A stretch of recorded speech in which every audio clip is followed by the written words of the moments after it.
Was it all just a dream? This is my fight song. Take back my life song. Prove I'm alright song. It was the night before the election, 2016. Everything seemed to be going as planned. Amateurs and experts alike had already called the election months ago. There's not going to be a President Donald Trump. That's not going to happen. Donald Trump is not going to be president of the United States. Donald Trump will never be elected president of the United States. He's not going to be president. Is there a path to victory for Donald Trump at this point? No. Do you still think she has a 100% chance of winning the election? I do. I'm not sure the Republican Party is going to survive. I would like to introduce to you the next president of the United States, Ms. Hillary Clinton. Thank you all, and thanks to Jay-Z and Beyonce. And thanks to Chance the Rapper and J. Cole and Big Sean. She had no idea who any of these rappers were, but it didn't matter.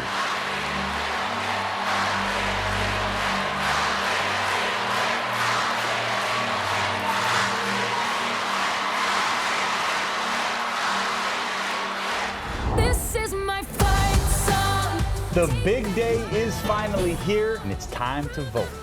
A giddy nation awoke that morning to the news in the New York Times that Trump had only a 15% chance of winning. You know, growing up as a little girl, I never thought I could be president. It's becoming very real. Congrats, Hillary, our first woman president. Woo, Hillary, all the way to the White House. I waited over an hour to vote. I'm so happy. In Rochester, New York, thousands put I voted stickers on the grave of suffragist Susan B. Anthony. This is the most important election that I have ever voted in. I got to vote for a woman for president. We finally made it. This is my fight song. Take back my life song. Once the polls closed, before the votes were even counted, the champagne corks were popping at Hillary's victory party in New York City. This has a literal glass ceiling, a glass ceiling they're hoping to symbolically burst through tonight. Let's be one nation, indivisible, with a kick-ass president. Meanwhile, just 17 blocks away,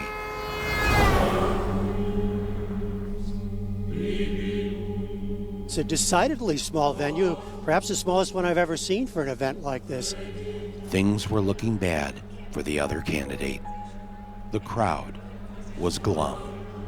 GOP officials now fear that if Donald Trump loses by a landslide, he could take down their congressional majorities with it. Fox News seemed relieved that they wouldn't have to support this man for the next 4 years. I think Hillary's going to win. The betting odds on the presidential race are 3-1 in favor of Secretary Clinton.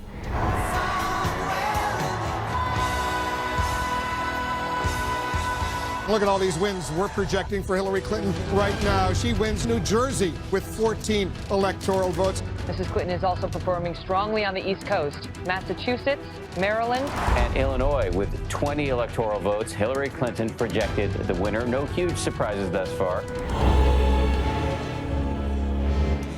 Then something strange began to happen. Big news for the first time tonight, really big news in the presidential race. We can project that Donald Trump will win the state of Ohio. Donald Trump will carry the state of North Carolina. And that is huge for Donald Trump. This is exactly what he needed to do. Donald Trump will carry the state of Florida, state of Wisconsin. He will win Wisconsin.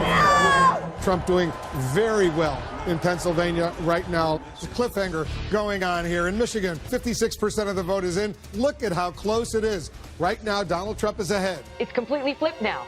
To make matters worse, Fox News was using my name.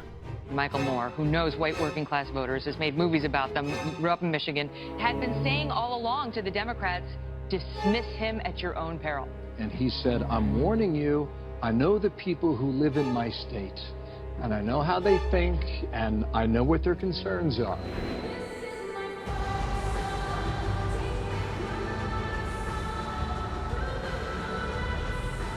Everybody should head home. You should get some sleep. We're not going to have anything more to say tonight. This is a Fox News election alert. Donald Trump is the president of the United States.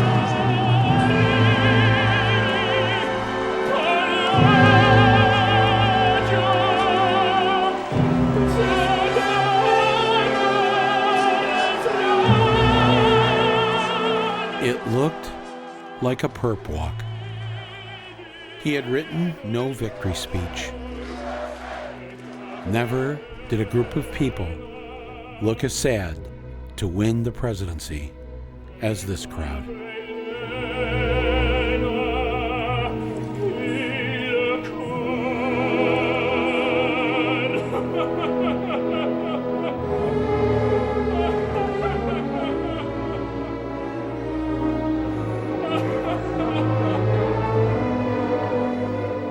At 2:29 a.m. on 11/9/16, our new leader's image was projected onto the Empire State Building.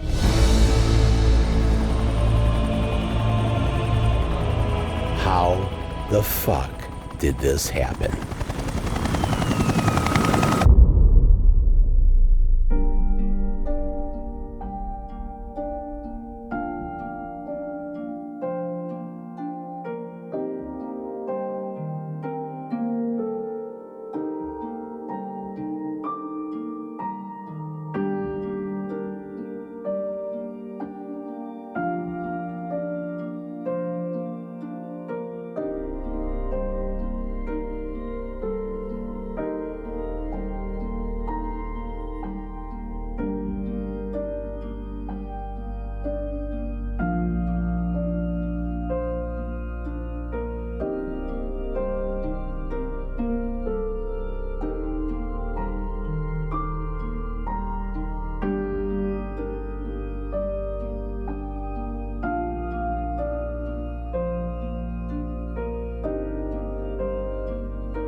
Yes, it was the Russians. And of course, it was James Comey. What a job. But history will record that no one was more responsible for Donald Trump being in the White House than this woman. That's right, Gwen Renee Stefani. Allow me to explain. Ladies and gentlemen, my father, Donald J. Trump. What you are about to witness is a fake announcement for a run for President of the United States.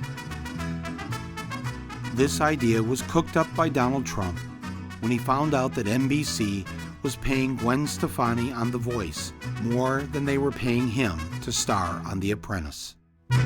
He paid a bunch of extras, $50 apiece, to be his cheering supporters. He would prove to NBC that he was more popular than Gwen Stefani, and then they would give him more money. He would also show them how good he was at improv with his fake presidential announcement. And that's when things went off the rails. They sweated like dogs. I'm really rich. I'll show you that. They do a website. It cost me $3 that I got from China in a war. The sun will rise. The moon will set. He wasn't a cheerleader. He was the opposite. Even our nuclear arsenal doesn't work. I think I'm actually a very nice person. We have nothing. I just sold an apartment for $15 million to somebody from China. I learned so much just sitting at his feet, playing with blocks. They're rapists, and some probably from the Middle East. And I promise I will never be in a bicycle race, that I can tell you. We now have a gun on every table. We're ready to start shooting. The American dream is dead. NBC says it's cutting business ties with Donald Trump. Donald Trump receives a pink slip of his own, citing his derogatory statements, calling Mexican immigrants rapists, drug dealers, and criminals. His plan backfired. He was now out of a job. Though he had no real plans to run for president, his sons encouraged him to go ahead with the 2 rallies that he had booked and paid for.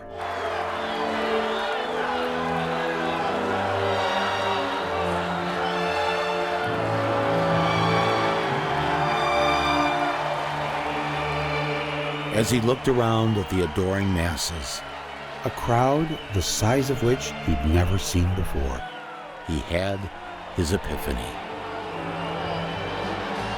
Unbelievable! Unbelievable!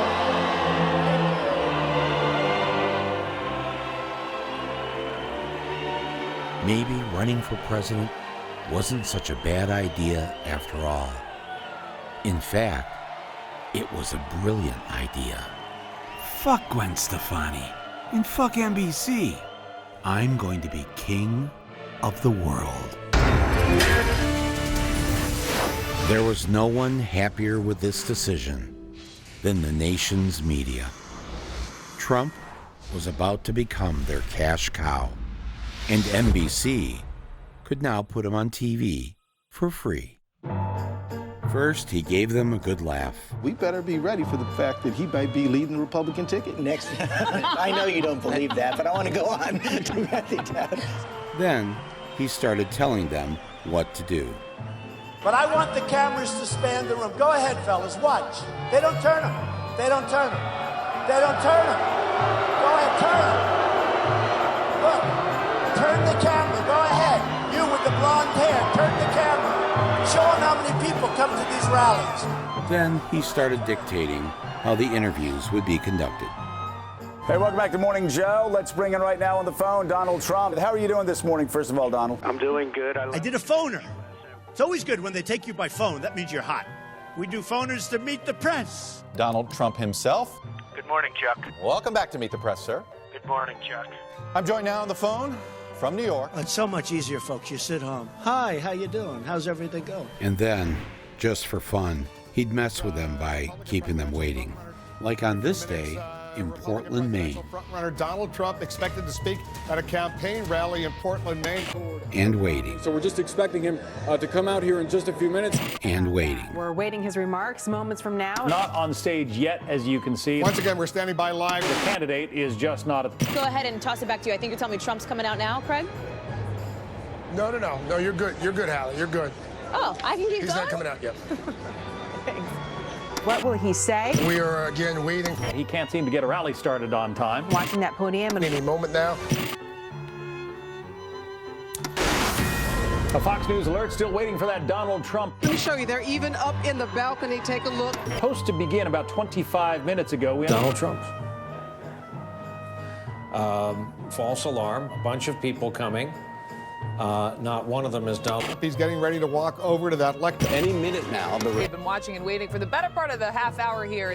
I imagine he got a kick out of seeing just how long they put a live TV camera on his empty podium. Let's just keep a watch here because... Let's go. Donald Trump. Thank you so much. What a turnout. What a turnout. If you go back to the rallies, let me ask you a question. Did you put the rallies on because they were of news value or because they were driving ratings? Well,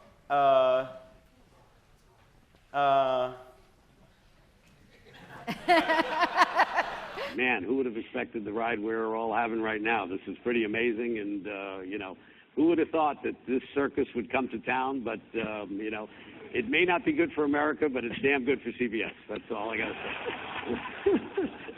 The money's rolling in, and it's amazing. That's all I can say. I've never seen anything like this, and, you know, this is going to be a very good year for us. All of the big networks were run by men, and some of their biggest stars shared a lot in common with Donald Trump. The word judgment has been used a lot concerning your use of your personal email. Why wasn't it disqualifying if you want to be commander?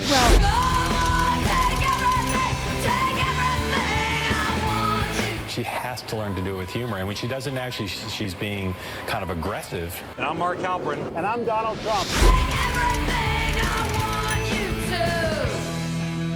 Do you think the email crisis contributed to the question of trust? Was certainly not a choice I would do again. Okay, I want to hear you out on this. You said, I'm sorry, That's I made a mistake. That's it was right. the wrong thing to do. That's right.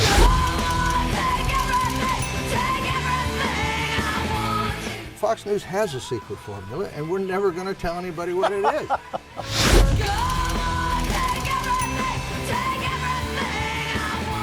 There's got to be some downside to having a woman president, right? Something.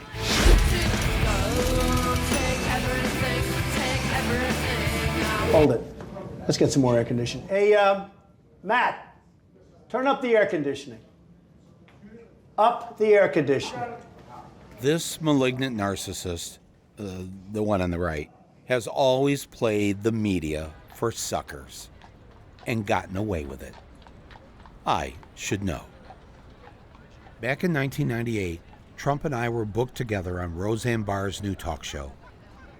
He did not know that he was scheduled to appear with me. I was all set to take him down, but he wanted nothing to do with it. I saw he was getting ready to leave. Tell her. Have a good time. Excuse me, Mr. Trump?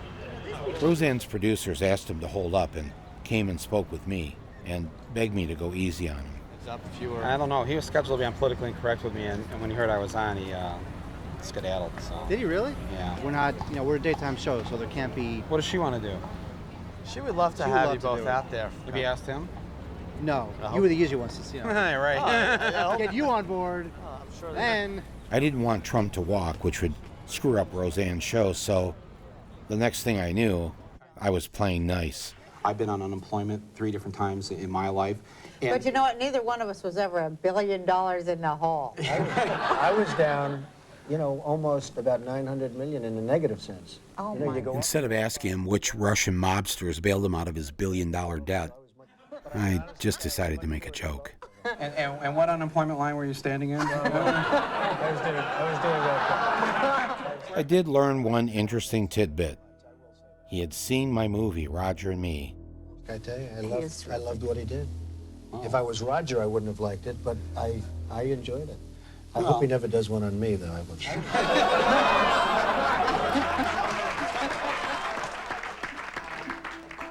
You know, it's very interesting, Bill, because I met Michael and had dinner with Michael years ago, and I found him to be a really nice guy, great guy. I never had dinner with Donald Trump. He just made that up. And that's not the only time I've been in Trump land. Here I am giving a back rub to Jared Kushner. Back in 2007, Trump's future son-in-law was so excited about socialized medicine, he threw the opening night party for my new movie. I think Michael chooses very interesting topics, and I think he's also one of the great people of stringing together an argument. He does a great job of putting together a lot of different clippings and a lot of different information in a way that it's very easily digestible by a lot of people. And if you had to throw out a topic for his next film, what do you think that would be? Knowing Michael will be something that we're not thinking about and something that really needs a light to be shined on it. And you want to know who else had their grubby paws in my film? This guy. Years later, I discovered that it was Steve Bannon's company that did the home video release. Michael Moore's a master of the craft. I'm just an apprentice. He has integrity. I actually admire Michael Moore as a filmmaker. I think he's a great filmmaker. I don't agree with his politics, but I think he makes great films. Okay, I don't know what to make of that, but it seems I'm a bit too comfortable with the enemy. Here I am on Facebook Live, just 2 days before the election, trying to inspire people to vote for Hillary, and guess who pops in? Huh? Oh my God! Kellyanne Conway, oh my God. We met. Be honest, who's going to win Michigan? Even if I did know Kellyanne from being on talk shows with her, this was over the top. As I snuggled there with Kellyanne on 5th Avenue, 66 floors above us, sat the soon-to-be president, snuggling his bucket of KFC. And it made me think, how well did we really know Donald Trump?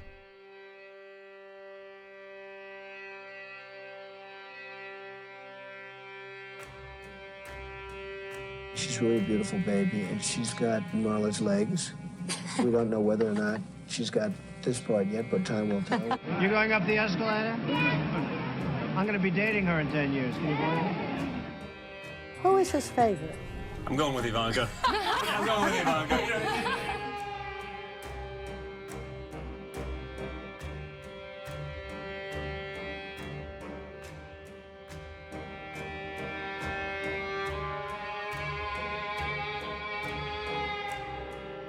She's 6 feet tall. She's got the best body. When Ivanka Trump came on stage, it's nice to see a dad kiss his daughter. Trump responded, he kisses her every chance he gets. Did your daughter get breast implants? No, she didn't. I mean, I would know if she did. She's actually always been very voluptuous. You are special. You remind me of my daughter. And I like you. I like you. And you had sex with her? Yes. He's very proud of Ivanka. He said I was beautiful like her. If Ivanka weren't my daughter, perhaps I'd be dating her. You know? Stop it! Oh, it's so weird. What's the favorite thing you have in common with your father? Either real estate or golf. Donald, with your daughter? Well, I was going to say sex, but I can't relate that. Does this make you feel uncomfortable? I don't know why. None of this is new.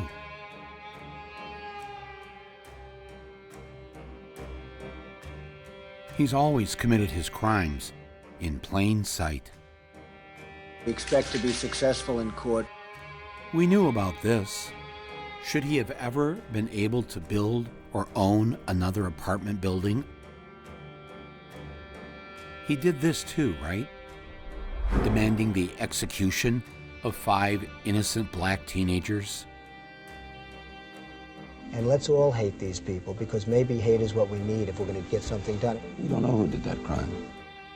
And we all definitely knew about this. All I want to do is see this guy's birth certificate. And yet, neither you nor I called or wrote NBC America's boss, Donald Trump, to have an admitted racist removed from the air. His racism, his misogyny. To have the owner come waltzing in when we're naked in a very physically vulnerable position. You know, I'm inspecting. I want to make sure that like everything is good. You're there. Yeah, the dress. Is everyone okay? You know, they're standing there with no clothes. And so I sort of get away with things like that. All of this done out in the open, as if by doing it publicly, it was okay. No one would object. Even committing treason on worldwide TV was acceptable because he didn't hide it. President Putin was extremely strong and powerful in his denial today. Trump loves the strong man, the autocrat, the dictator.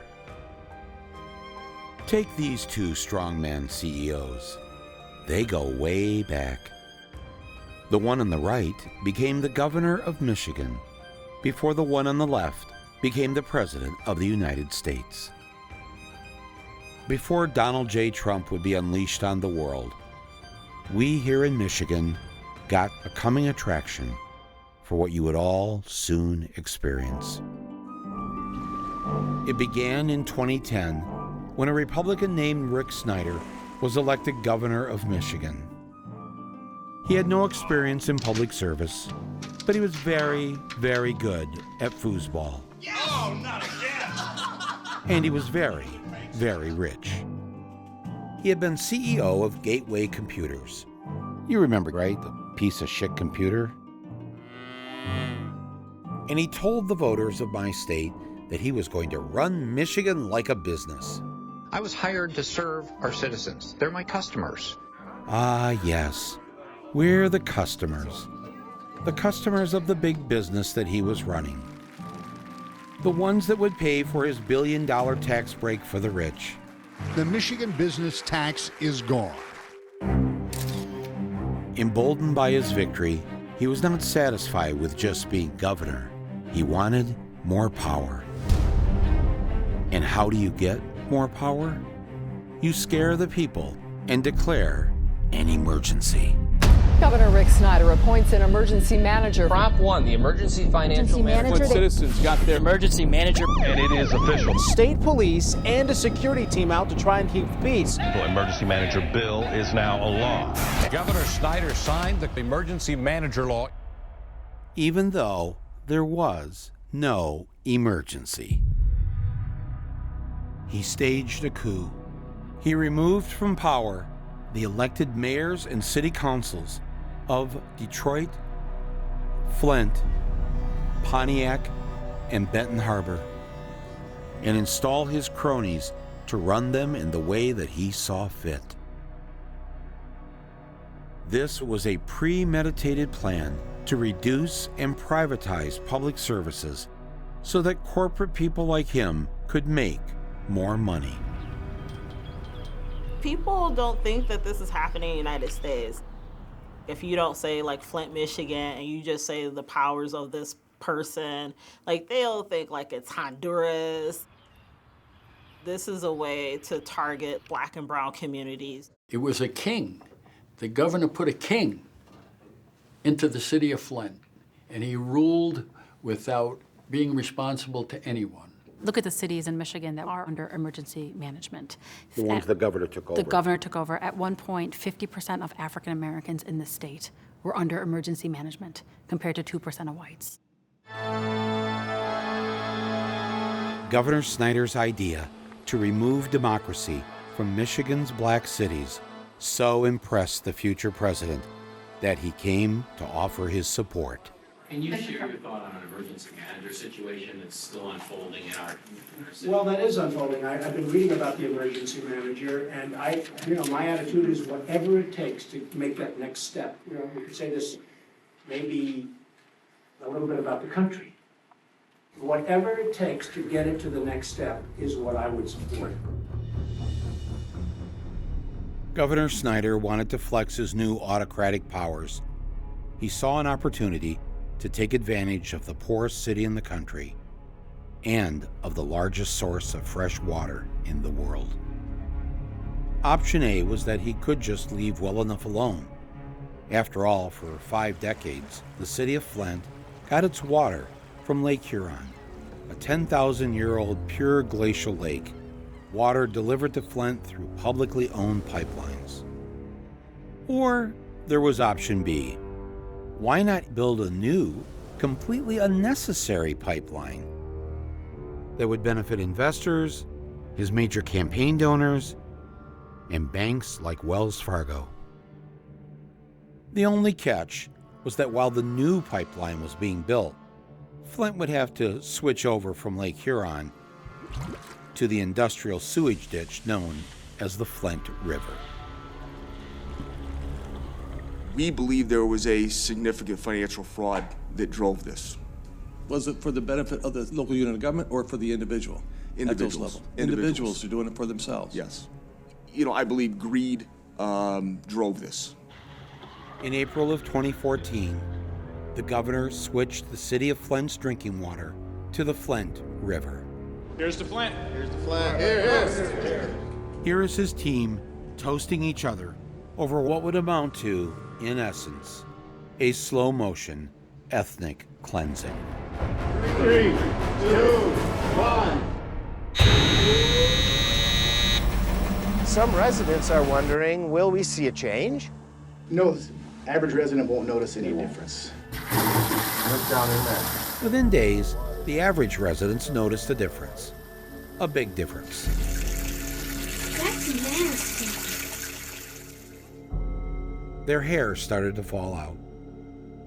Skin rashes appeared all over their bodies. And the children got sick. Parents whose children showed no symptoms were still worried that they might be sick. Because as one doctor noticed, nearly every child had ingested lead. There is no safe level of lead in a body of anybody. There is no safe level of lead. It is potent and it is irreversible, which means once it is in your blood, it wreaks havoc. You mean irreversible for how long? Forever. It literally drops IQ levels of children. It leads to impulse disorder and then memory issues, violent behavior, aggressiveness. It also impacts your DNA. Moms exposed to lead, you can see the DNA changes in their grandchildren. Word of the developing disaster reached the governor's office. And so he quietly dispatched an aide to Flint to find out what exactly was going on. The report came back with bad news.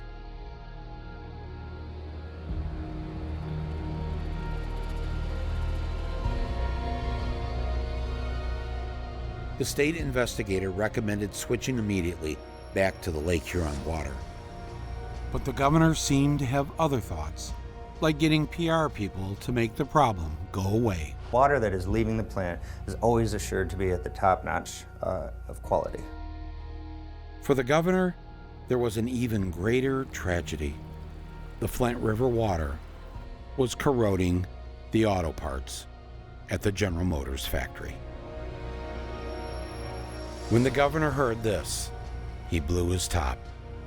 After all, General Motors had donated hundreds of thousands of dollars to the Republican Governors Association to help elect candidates like Rick Snyder.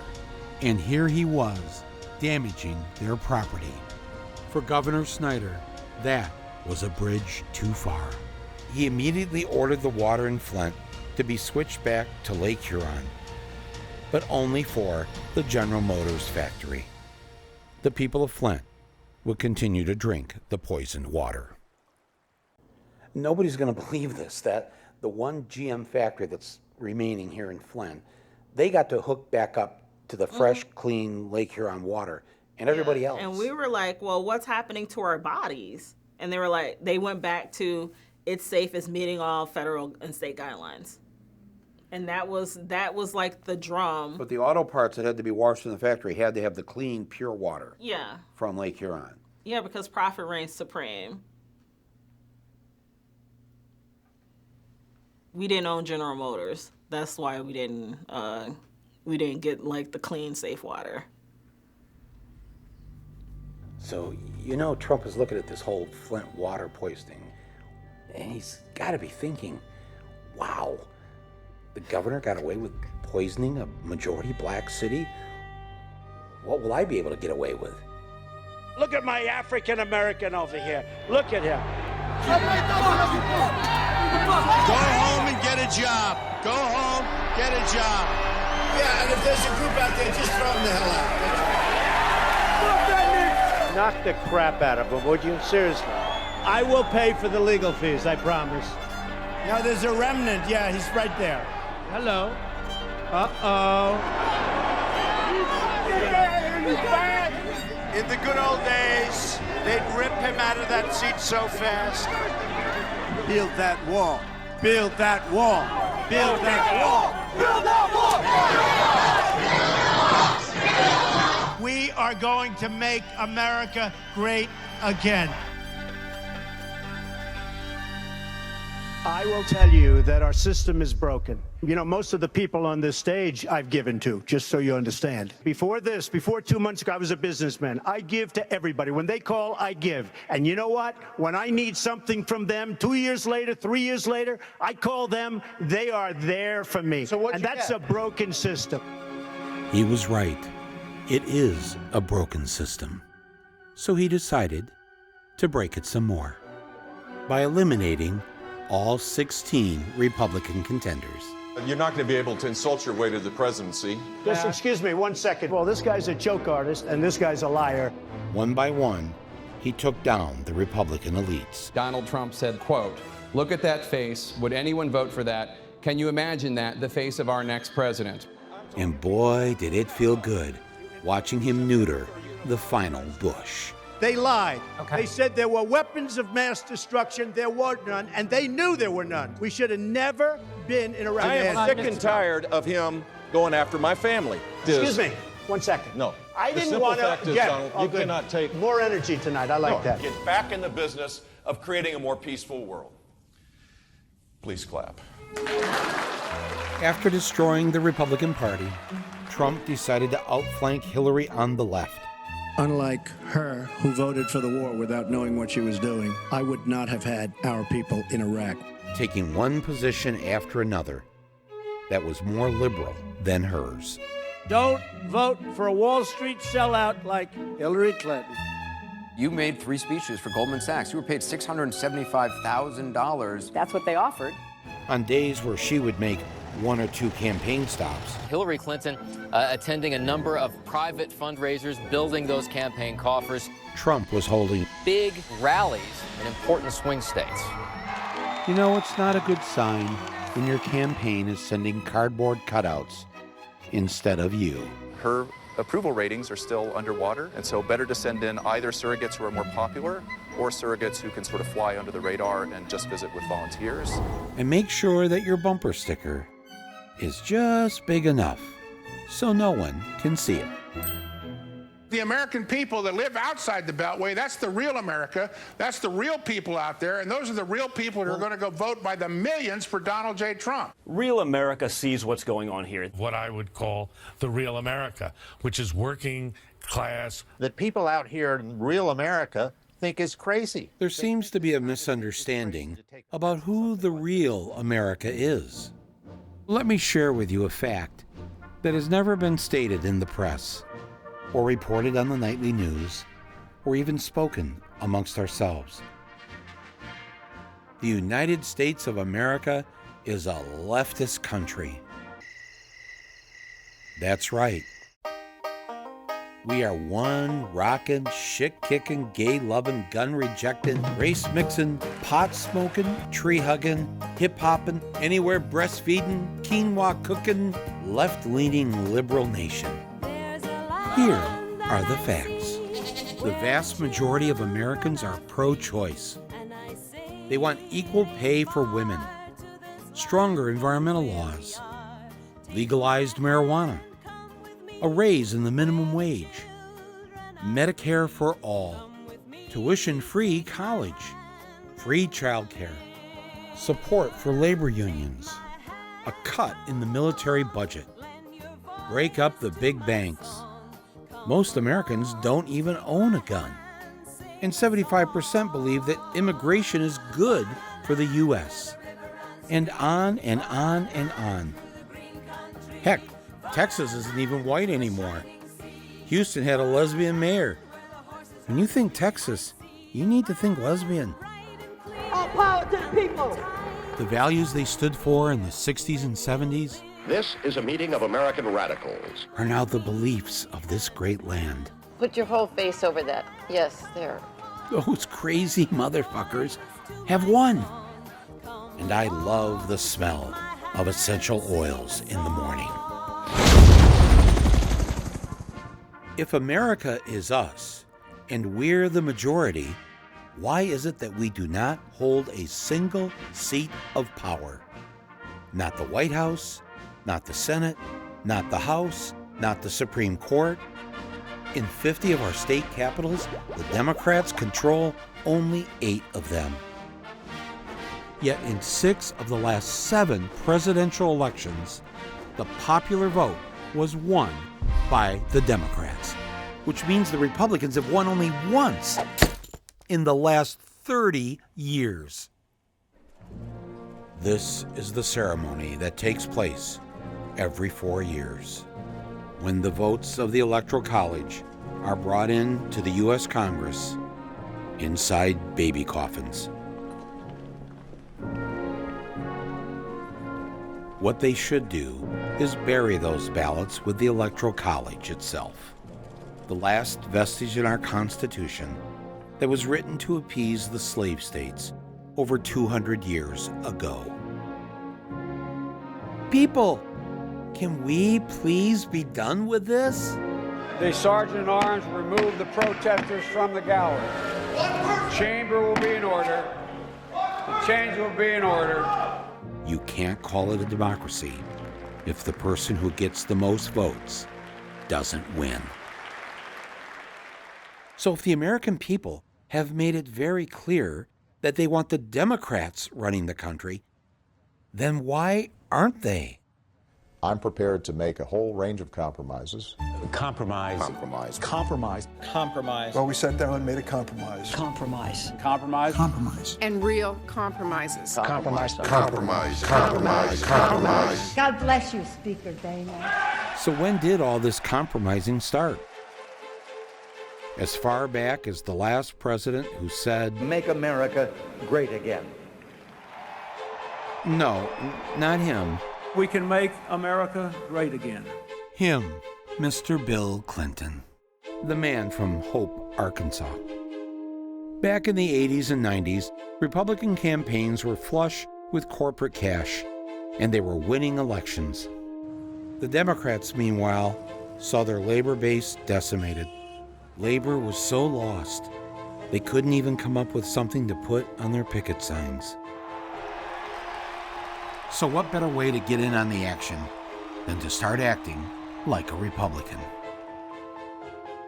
Bill Clinton went on a tear, launching a mass incarceration of black people, deregulating the banks to let them run amok, shipping 1 million jobs to Mexico under the guise of free trade, eliminating most welfare support for the poor, and making it illegal to marry someone of your gender.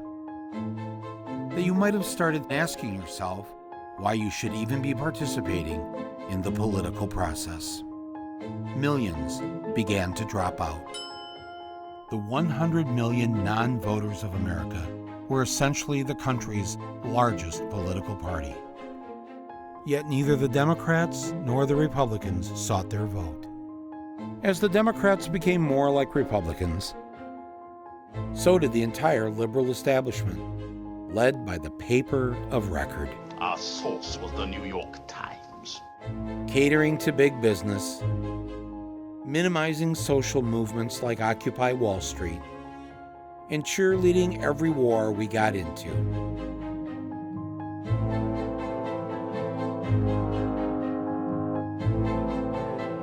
We needed to go over to that part of the world, and what they needed to see was American boys and girls going house to house from Basra to Baghdad, basically saying, suck on this. It also tries to dictate elections. Bernie Sanders' message resonates with a certain age group, his own. That's the headline. When you read that now, after, seeing what actually happened. Seeing Bernie in person and hearing.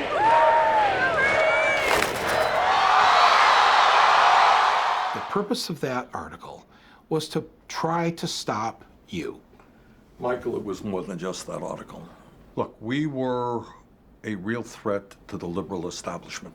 Because if you think that the New York Times or the Washington Post is really going to be talking about the issues that are important to working people in this country, are going to be talking about the need to take on the billionaire class, you would be very mistaken. People believed Bernie, and he was sincere in what he was saying. They believed if he got elected, he was going to do these things. Right. I was a big, big Bernie person, and Bernie won every single county in West Virginia. Counties? Yes. Every single county went for Bernie, and in Mingo, Hillary came in third place behind somebody named Paul Farrell. I don't even know who that is, okay? Even though Bernie Sanders won all 55 counties in West Virginia, with Hillary not winning a single county, the West Virginia Democratic Party went to the Democratic National Convention and told this lie to the American people. West Virginia, how do you count Madam votes? Secretary, 19 votes for the next president of the United States, Hillary Rodham Clinton, and 18 votes for Senator Bernie Sanders. A single lone West Virginian did her best to put her little homemade sign within the camera frame so that the American people would know the truth. The West Virginia Democratic Party decided to alter the results of the West Virginia primary by ignoring the will of the people and adding their own super delegates, i.e., party loyalists, people picked by the party hacks. Just like all the state Democratic parties did. Indiana, Hillary Rodham Clinton. Michigan, Hillary Clinton. Montana, Hillary Clinton. New Hampshire, Hillary Clinton. Rhode Island, Hillary Rodham Clinton. Vermont, Hillary Clinton. I move that the convention suspend the procedural rules, and I move that Hillary Clinton be selected as the nominee of the Democratic Party for President of the United States.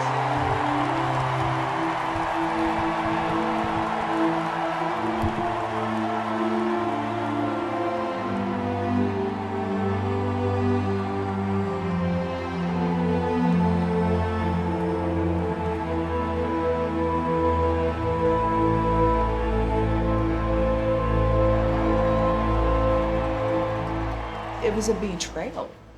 People were so disgusted with it. People left the Democratic Party. They just exited. This just tells people to stay home. I think so. Don't bother. Bingo. Yes. When the people are continually told that their vote doesn't count, that it doesn't matter, and they end up believing that, the loss of faith in our democracy becomes our death knell. The strong man, the autocrat, only succeeds when a vast swath of the population decides they've seen enough and give up. But as the people of Flint protested, the governor and his spokespeople kept lying about the water.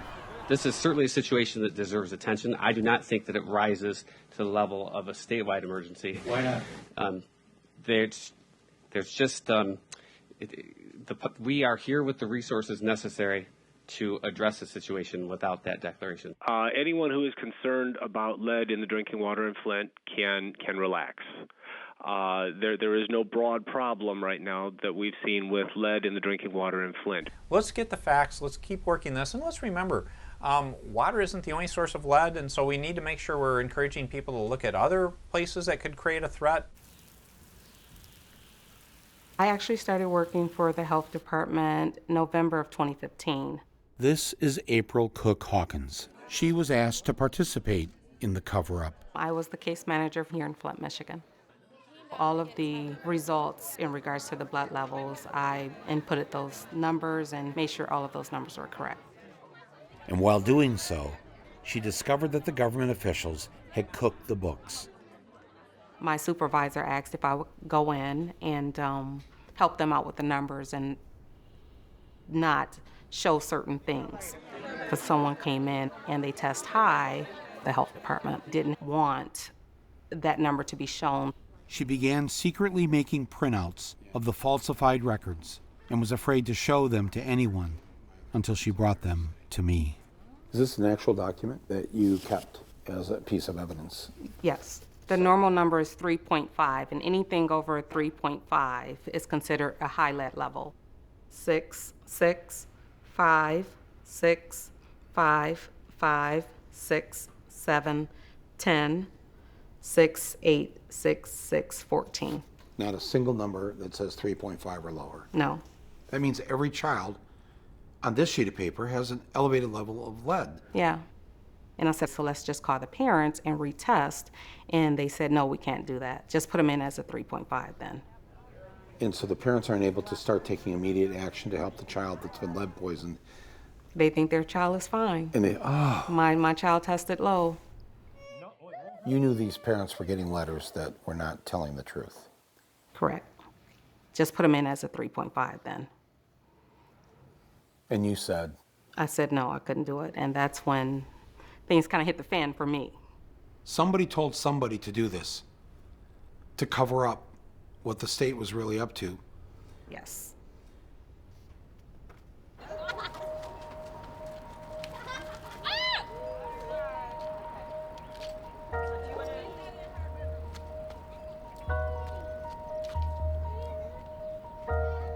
I look at the lifestyles of the kids that's being born into this.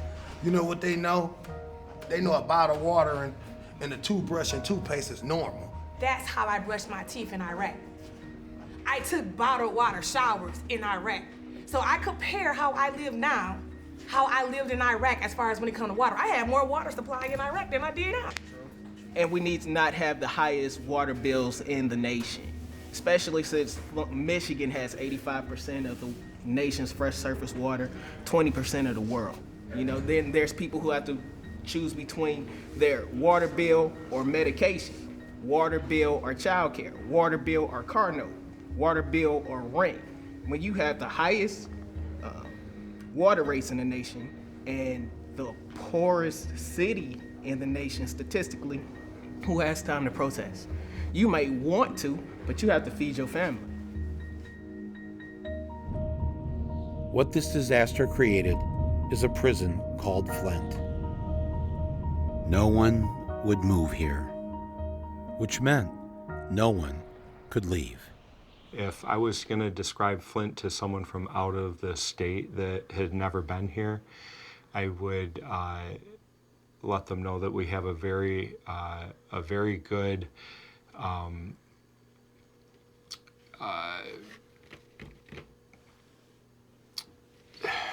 So that is usually the most common question. People say, why don't you just move? Would you buy my house for what I owe on it? Unfortunately, this water crisis could be almost the final nail in the coffin for Flint. And then people started dying of Legionnaire's disease.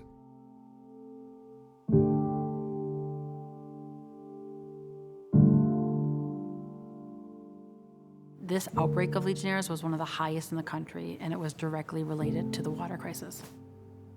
This is the family of NBA star Flint's own Roy Marble.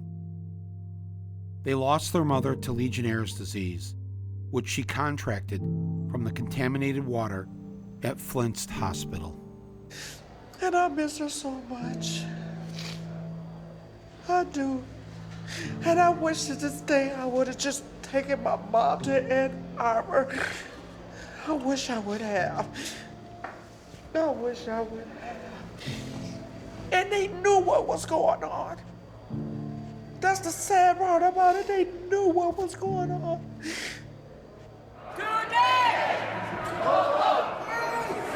Don't let anybody tell you this is just about water. This is about greed. This is about political corruption. Get your hand off. Don't touch my, don't touch my wife.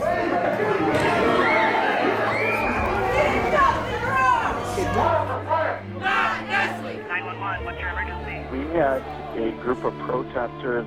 Do you see any weapons? Medical mortars here.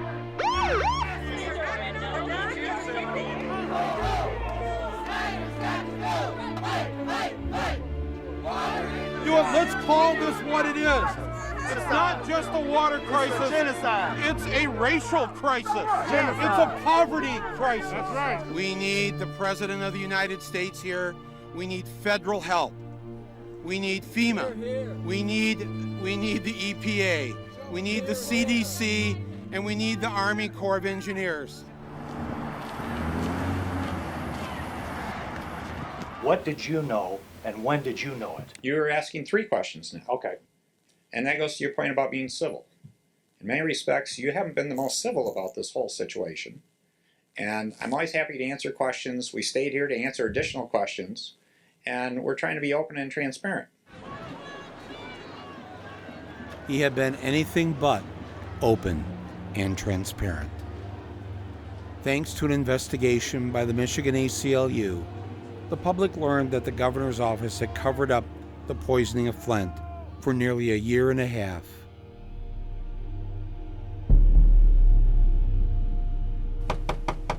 We've been to homes like Saturday and one today where the windows, there's holes in the windows, and there's little, like, young children. They've got like a little blanket around them, and many of them have fallen on hard times.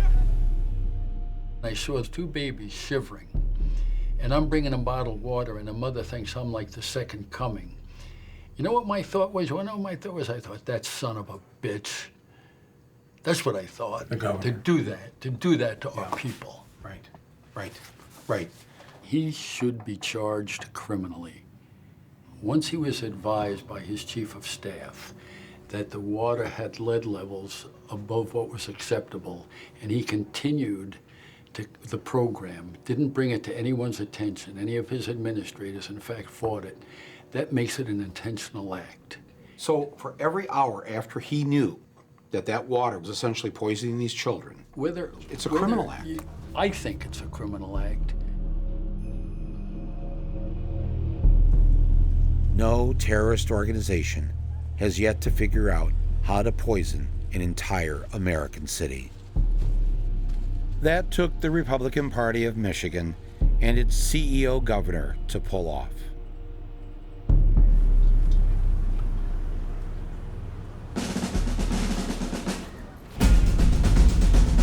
I decided to go and make a citizen's arrest. Here to the governor's office. Okay, just hold on a minute. All right. We'll get something out. All right. Yeah, no.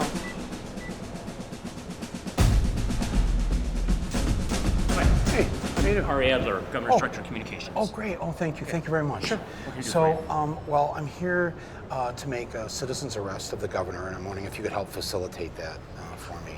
Okay, no, Governor's not here. For poisoning the people of Flint. Well, Knowingly poisoning the people of Flint. there were mistakes made. There was a water crisis in Flint. Water quality in Flint is now testing well below any kind of action level at the federal level. So the water's safe? Some of the current tests are currently showing that it's actually testing better than bottled water. Better than bottled water. I actually have a glass of water here from the city of Flint. I brought with me all the way from Flint. If it is great water, would you mind drinking it right now? I'm not going to just drink a glass of water that I don't know where it came from. I just told you it came from Flint. If you'd like information or You whatever I can do to You think advise this water's to still help you. poisoned? I do not think that at all.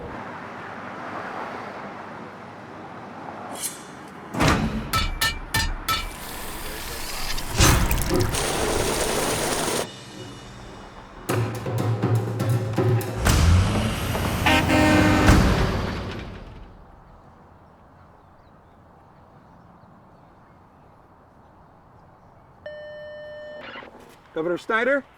Hello? Hello? Hi. It's Michael Moore. Are you home? He's not coming out. All right. Let's hose him down.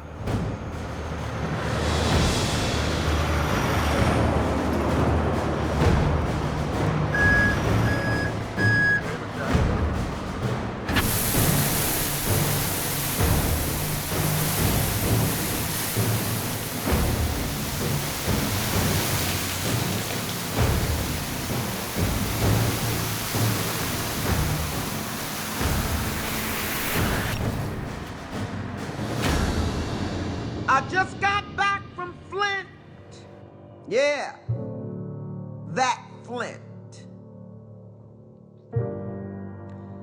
I saw that dirty water with my own eyes, but not to my surprise. Governor Snyder, you're not much of a provider, 'cause Flint ain't fixed. Every single child in Flint. Flint ain't fixed. 10,000 children Flint ain't fixed. had drank the lead. Flint ain't fixed. The children up there are sick. The lead in the water is thick. Flint ain't fixed. I wasn't born here, and we came to this country very much for that American dream. And, you know, with nothing besides education. You know, my dad was a GM employee, my mom was a teacher, benefited from, you know, union contracts, sent their kids to Michigan's public schools. The American dream worked for us. It worked for me and my family the way that it does not work for the kids that I take care of in my clinic every day. They are literally waking up to a nightmare of injustice, poverty, lost democracy, and that is another lesson we need to learn from Flint. Maybe that's why it's called a dream, because it's not a reality for everybody. No, it's not. Right? Yeah, there are multiple Americas.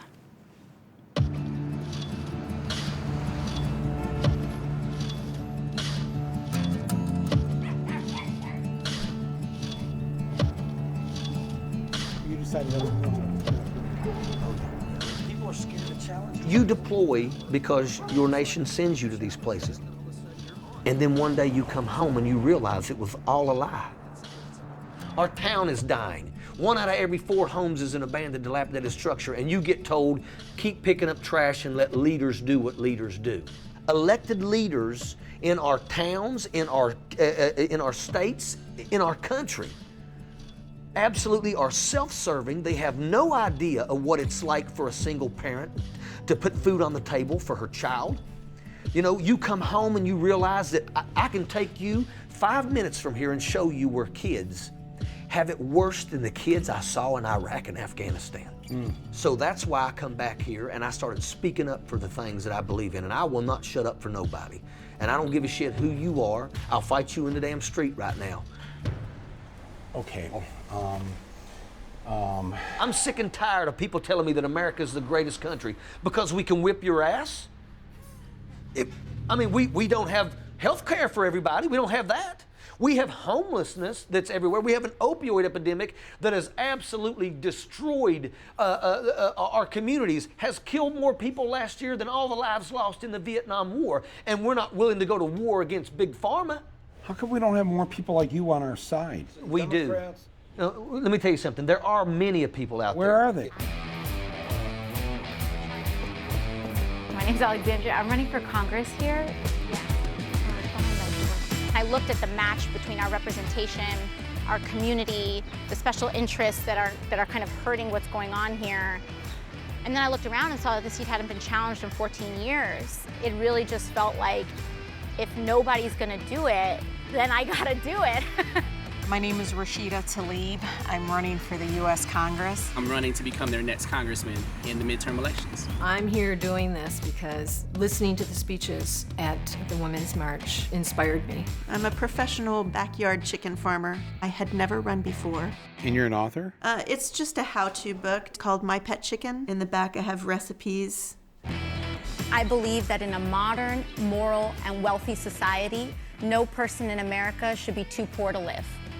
That's what I think. It's simple. Her views, her policy positions are actually downright scary. Let's see, single-payer, universal health care, universal jobs, government-subsidized housing, free colleges. She wants to abolish ICE and, of course, impeach President Trump. I don't think he knows how to deal with a girl from the Bronx. We'll see. People always say, you gotta wait your turn, Rashida. And I was like, what turn? I didn't know there was a line. I'm actually running for Congress. Hi, sweetie. You probably also see me get kicked out of the Trump rally. Donald Trump was coming. He was less than a couple miles from my house. we found out that the Detroit Economic Club was not going to allow questions. First time ever in history. Well, we were taken aback by that. Why can't we ask questions? So 12 women came there and every 2 minutes interrupted. In terms of violent crime. Asking questions about what is his stance on labor organizing? What's his stance on sexual harassment? Today I will outline my economic vision. In the coming weeks,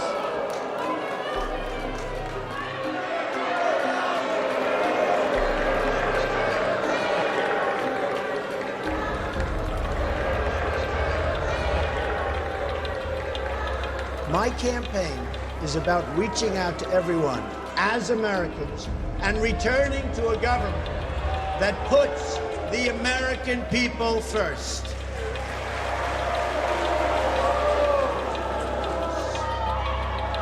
My question was, have you read the Constitution? What part of the Constitution?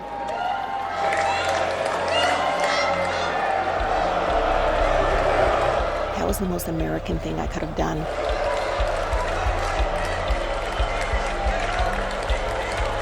A lot of my colleagues said, oh, it's a little too aggressive.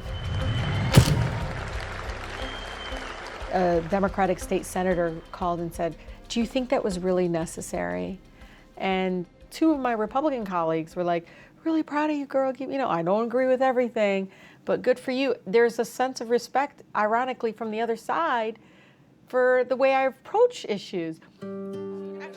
One thing was abundantly clear. These candidates were fighters. People deserve someone who are going to fight for the people and not for corporations. To be able to encourage someone to run for office, man, it is truly the lack of political will from our Democrats, and their backbone is literally just missing, right? And you put both of those components together, and then on top of that, you taking money from the same folks the Republicans taking money from.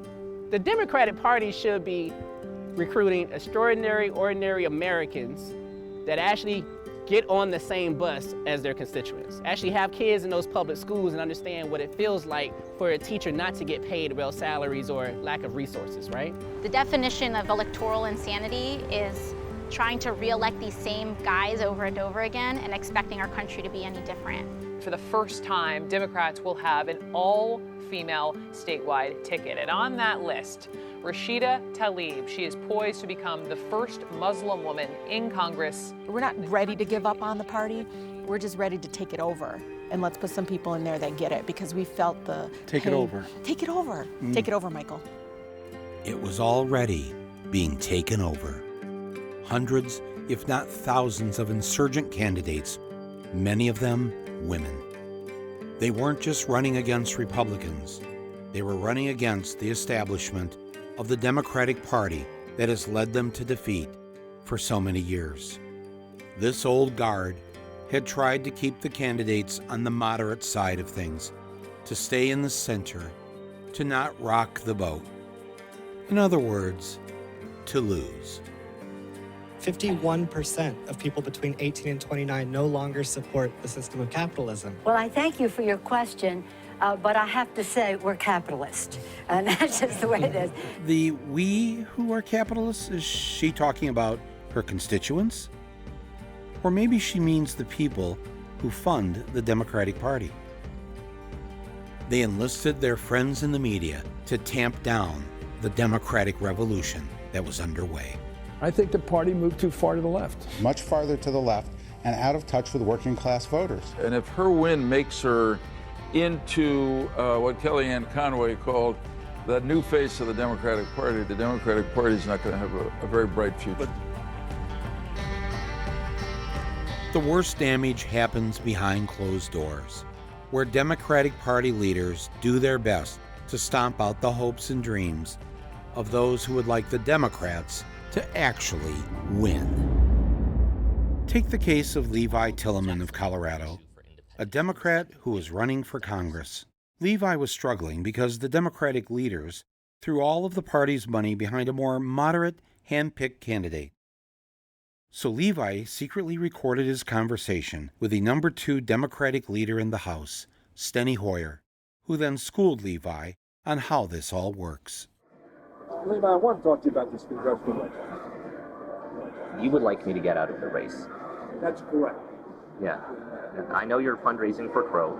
I am for Crow because a judgment was made very early on. Very early on, before voters had a say, that's fine because the DCCC knows better than the voters of the 6th Congressional District, and we should line up behind that candidate. That's certainly the consequence of our decision. I mean, it's undemocratic to have a small elite select someone and then try to rig the primary against the other people running, and that is basically what's been happening. I hear you, and I disagree. But you were part of that process as well. Absolutely. You said Absolutely. Yes, yeah. I've been at this a long time. My name is Alexandria. Getting on the ballot, we ended up rolling into the Board of Elections, and we turned in almost 5 times the required amount of signatures. On the street? We left, and within 15 minutes, these like super high-priced lawyers came rolling into the Board of Elections, demanding to pull our files, looking through every single one, Democratic Party. looking through to see who they could bump off. I'm running a grassroots campaign. I'm not accepting money from Big Pharma and Big Energy. You know, my team, I have received messages from people all over America that says, who's running your campaign? And when I tell them, they are floored. What do you mean by who's? What you mean, like who's your campaign director, your finance director? My campaign manager drives a truck across, he's a cross-country truck driver. Right now, he's in North Carolina driving a truck. I mean, that's his full-time job. And he's another person that will fist fight you in the street for what he believes in. No, I have to fight 2 of you in the street. Fuck, come on, you get it. It's how we roll down here in West Virginia. You don't have to be ex-military to have the fighting spirit. Sometimes the bravest people are the ones you'd least expect. When you're a teacher in West Virginia, you're so much more than a teacher. We're social workers, we're mothers. I know last year I teach seniors, there were 8 students in my class that had me in their cell phone as mom. That was how I was listed in their contact. So, as mom? Mom. Yes, you were the mother figure because their mother abandoned them 5 years ago. Their mother died of a drug overdose. I've had all of these situations that's happened. But we still live paycheck to paycheck simply because we don't make hardly any money. The teacher's pay in West Virginia is ranked 48th out of the 50 states. Some of these teachers live below the poverty line and qualify for food stamps. I think every teacher in West Virginia knows several that's in that situation. In addition to teachers being on food stamps, things were about to get even worse. Not only was their health insurance going to double, they also started this thing called Go 365. It's a kind of a wellness program. Go what? Introducing Go 365. To even get health insurance, teachers were being forced to buy and wear a Fitbit device. The Fitbit would track all their physical activity all the time. And if you don't register enough steps into the online database, Then you pay a $500 penalty at the end of the year. You know how weird this sounds? Like how darkly strange and wrong? Yes. Yes. And who was behind this tracking the teachers idea? A man named Justice. Governor Jim Justice. Nobody loves education more than me. Nobody loves our teachers more than me. Tonight in Pineville, a meeting was held to discuss changes to the Public Employees Insurance Agency. If the Fitbits could measure pissed off West Virginian teachers, they'd be lighting up right about now. But the leaders of the teachers union weren't much help. They discouraged a statewide strike. Our union reps, they've told us about all the risks. We could lose our job, we could lose our seniority, we could lose a day's pay, we could lose all these things. I just said, guys, listen, the eyes of West Virginia are on us right now. If we can just have the courage to step out, other counties will follow. This was the chilly scene outside Point Harmony Elementary Friday morning. Upwards of 50 teachers lining the sidewalk, all on a mission. The teachers decided on their own to go out on strike and do it by themselves, one school district at a time. Alameda County is on the courthouse steps. People are chanting, we're Facebook live streaming that, and other counties are commenting on there and saying, I wish I was there. It escalated really quickly. So 4 go out, then 7 go out, and then 55 of 55 counties. The strike will go on in all of them tomorrow.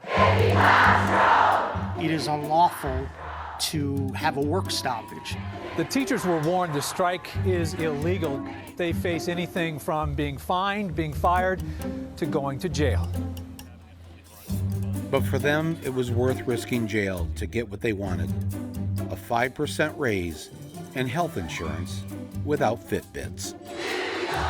The teachers weren't alone, because the bus drivers and other school staff were part of the same strike. Except there was one problem. Over half the school children in West Virginia got their breakfast and their lunch at school. So the teachers decided to prepare food for the students during the strike. The group not only packed the bags, but also hand-delivered them to each student's home. Oh, my stars.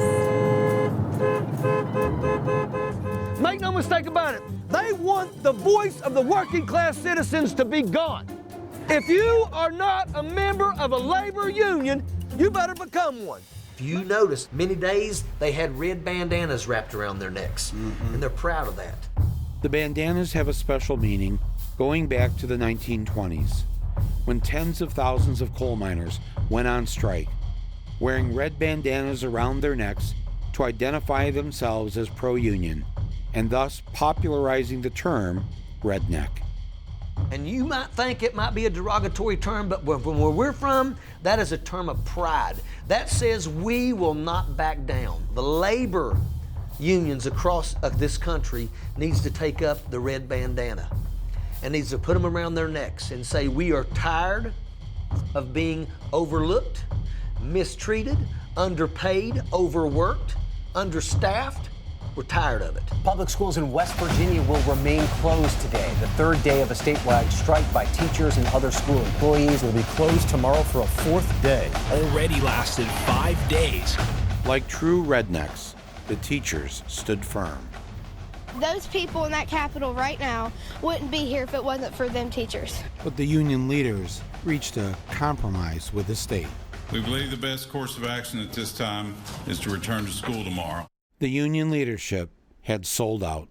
They got the teachers less than what they wanted and left the bus drivers and the lunch ladies out in the rain. It's a Band-Aid on a shotgun wound. The teachers rejected this and insisted that the bus drivers got the same raise that they wanted. They continued to stay out on strike.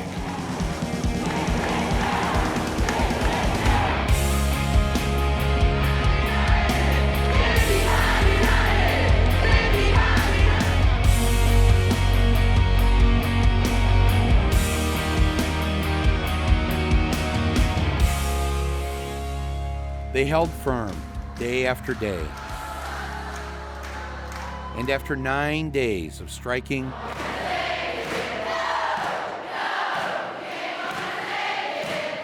and singing Twisted Sister, the teachers finally won the raise they were fighting for. Not just for themselves, but the same raise for the bus drivers, the lunch ladies, and everyone else. Oh, and the Fitbits? They were finito. The moment we won, we celebrated for like 5 minutes, and then we put the rest of the nation on notice. And it's starting to spread all over Kentucky. Arizona, North Carolina. Oklahoma is pissed off. Now on Monday, teachers right here in Colorado will join in the walkouts.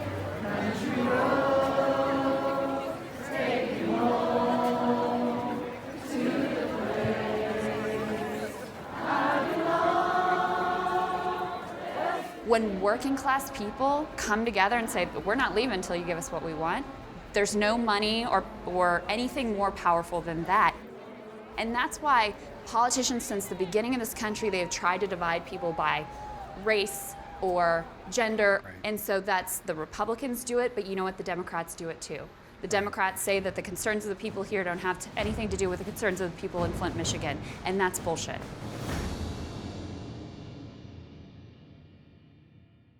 All right, so here's the plan. I'm gonna go take an Uber in the afternoon before 2:40. From there, I'll go into school campus, load my bags, and get my AR-15 and a couple tracer rounds.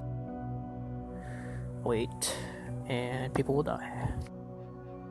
Location is Stone Douglas in Parkland, Florida.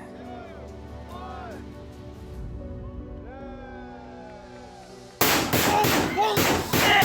Oh my god! Oh my god!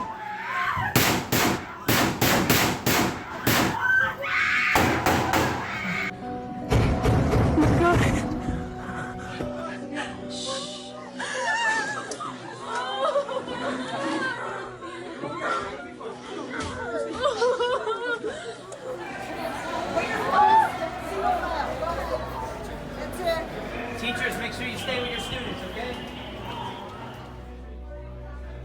And, like clockwork, came the thoughts and prayers. Thoughts and prayers. And our thoughts and prayers. In our thoughts and prayers. Quote, our thoughts and prayers. Thoughts and prayers. Our thoughts and prayers. Our continued thoughts and prayers go out to all.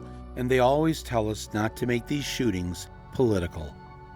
A group of teenagers said, well, that's the end of that. They decided to make it political because it was political.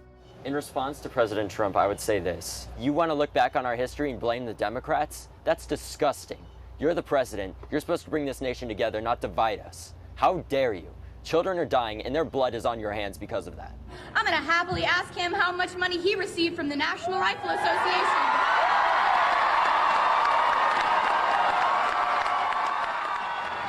It doesn't matter because I already know. $30 million! And divided by the number of gunshot victims in the United States in the 1.5 months in 2018 alone, that comes out to being $5,800. Is that how much these people are worth to you, Trump? They say that tougher gun laws do not decrease gun violence. We call BS! They say a good guy with a gun stops a bad guy with a gun. We call BS!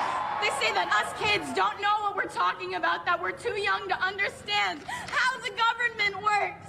We call BS! To all of the generations before us, we sincerely accept your apology.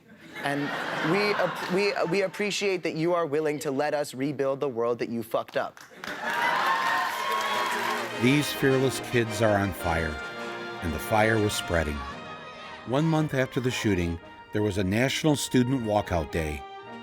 But this middle school principal didn't want to let the kids off campus. Basically just all ran out. I'm not sure if they're letting us organize. They can't expel everyone here because that's insane. Westglades, you may go back to second period. We were able to go because so many people, there's one person can't stop at least over 500 kids. Westglades Middle School, you may go back to second period at Westglades. The tweens had tasted power, and they now knew that the adults are, well, kind of just a bunch of ineffective dweebs. We want change! We want change! This was a bona fide political movement, and I was there to see it for myself. The Parkland students invited me into their secret headquarters.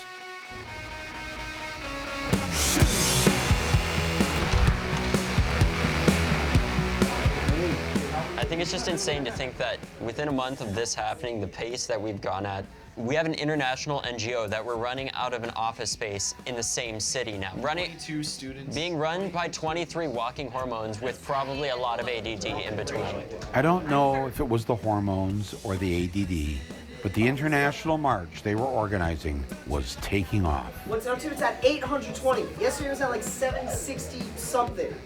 That's like several more marches in a day. Did you just say 830 marches? My generation, the generation after me, maybe we did one thing right. We raised you. On the contrary, social media raised us. Yes. My phone. And like you see it like communicating with other young people Yeah. about what the real truth is. Yeah, exactly.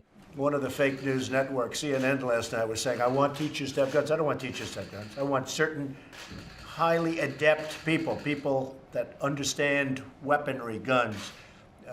if 20% of the teachers have guns, it may be 10% or maybe 40%. We need to let people know, you come into our schools, you're going to be dead, and it's going to be fast. This is about us demanding change, and this is about the fact that we have already won. It's just a matter of when.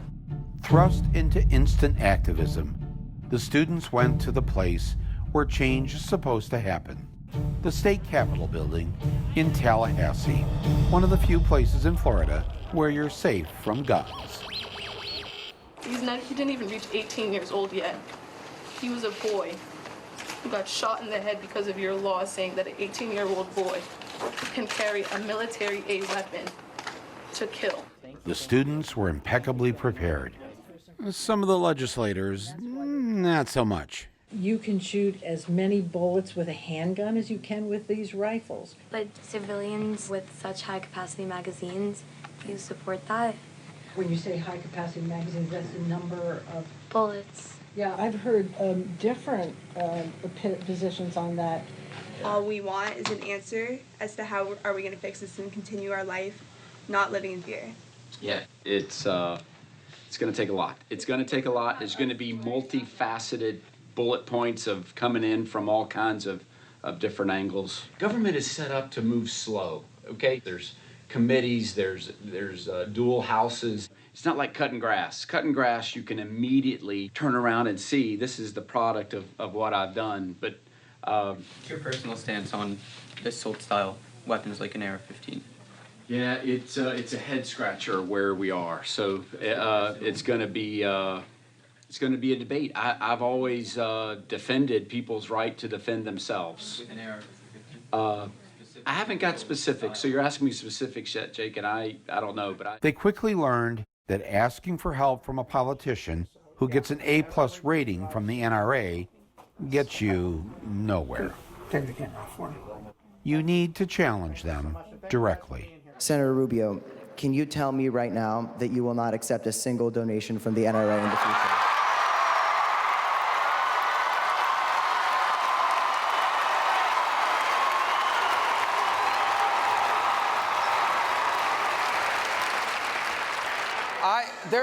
That is the wrong way to look. First of all, the answer is people buy into my agenda.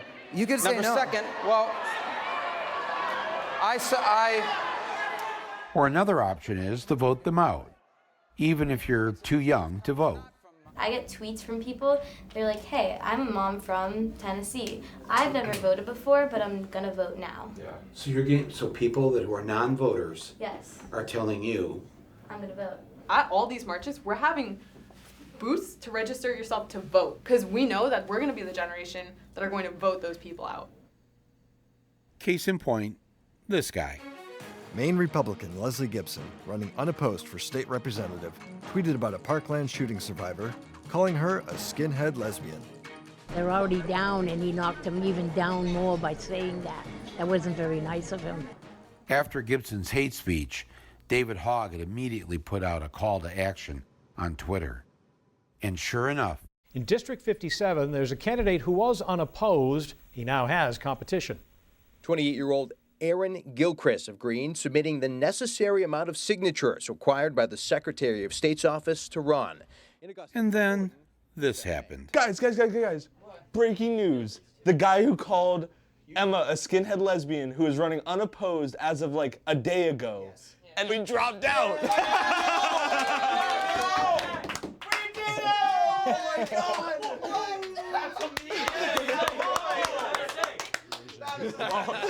She had just met the deadline at 5 o'clock in Maine yesterday to run against this asshole. I just can't believe that it was a day. It was literally a day. Literally. Both Emma and I failed 2 psych tests today. Oh no. But it's fine. We're changing the world. Like, in hindsight, I'm not going to care about that. What I'm going to remember about this day is getting that woman in Maine, like, pretty much in office. Yeah, not your psych test. Yeah. Another memorable day was this one. Welcome to the revolution. Teenagers organized this all by themselves. No adults were allowed on stage to speak. And with over 700 marches underway in American cities and another 100 globally, it was the largest single day of protest in the history of our nation's capital. Raleigh, North Carolina, Tampa, Florida, Central Los Angeles, all echoing the same message. And when a message is urgent enough, sometimes help arrives. City of Flint, USA, May 5th, 2016. POTUS has arrived. The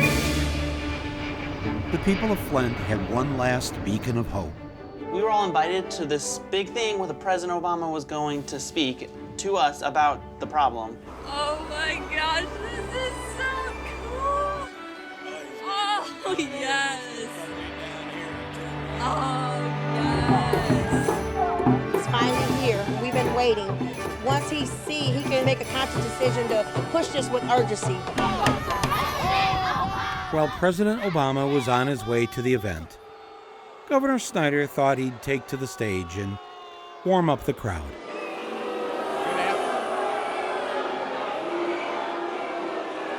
Good afternoon.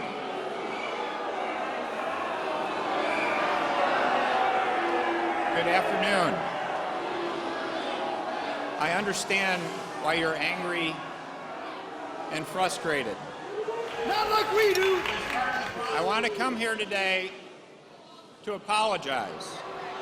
It's too late. It's too late. It's too late. We already sick. We have a short-term water crisis that needs to be repaired.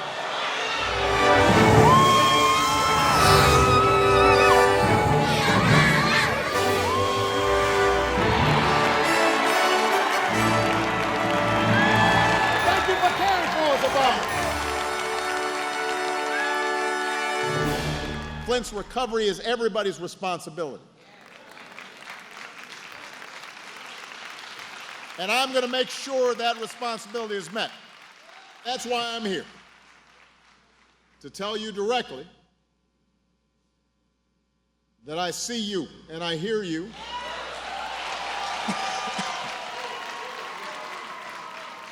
We invest. Can I get some water? Come on up here. I want a glass of water. Get a bottle. Bottle water. I want a glass of water. Everybody settle down. This is a feisty crowd. Thank you. I really did need a glass of water. This is not a stunt. What? He wet his lips. He did not drink it. He didn't sip it. He wet his lips. There was an audible gasp in the audience. People were just like absolutely dejected. Why would you do that? I am sure that somewhere when I was 2 years old, I was taking a chip of paint, tasting it, and I got some lead. Yeah, that's like talking about like, well, I didn't wear a seatbelt and I'm fine. It's like, but there were tons of people that died. Backstage, the president, sitting at the table with the criminal governor, decided to perform his stunt all over again. You know, generally I have not been doing stunts here, but you know. That's not what I expected. That's what Snyder did. It felt like he minimized like what people were actually going through and struggling with. If you were actually lead poisoned, you would not be president, you would be janitor Barack Obama. We were holding on to hope that he would declare a disaster area. A disaster would give us FEMA, it would give us pipe replacement, get engineers in here. Then we could get Medicare for all the residents of Flint. As soon as he took a drink of the water and said everything's fine, that was that. And look at it, years later, it's still poison. When he came here, he was my president, but when he left, he was not my president. I would again go back to the president's visit last week. He reinforced the message that filtered water has been determined to be safe for people to drink. This, again, was our hero, and we thought he was going to come here and help us. But they do have a mural of him, and you ride past it now, and his head is busted out. It was devastating, and it depressed the vote. And I know people that stayed home and just said, to hell with all of them. I don't know. I don't know. But I don't know why. I don't know why anybody would have advised him to do that, and I don't know why he would do it. And to the average person, then the Democrats don't look like the people who are going to come to the rescue. Right. So in Flint, the number is something like 8,000 African-American voters who voted twice for Obama chose not to vote. Hillary lost in Michigan by 2 votes per precinct on average. 2 votes per precinct. 10,000 and some votes was it. So where are we left? Yeah. The worst thing that President Obama did was pave the way for Donald Trump. Because Donald Trump did not just fall from the sky. The road to him was decades in the making. Under President Obama, it became okay to imprison whistleblowers more than all previous presidents combined. He used drone strikes to bomb civilian populations. And he deported a record number of immigrants and refugees. What Flint needed was for President Obama to dig up the toxic pipes and have them replaced. But instead of sending in the Army Corps of Engineers, he just sent in the Army.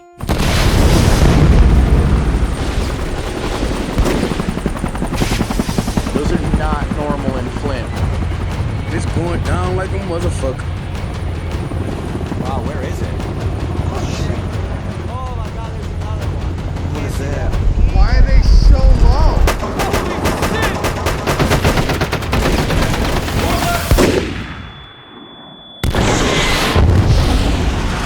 June 25th, Flint, Michigan. It was like, boom. Didn't warn nobody in the neighborhood. Oh God, this is so insane.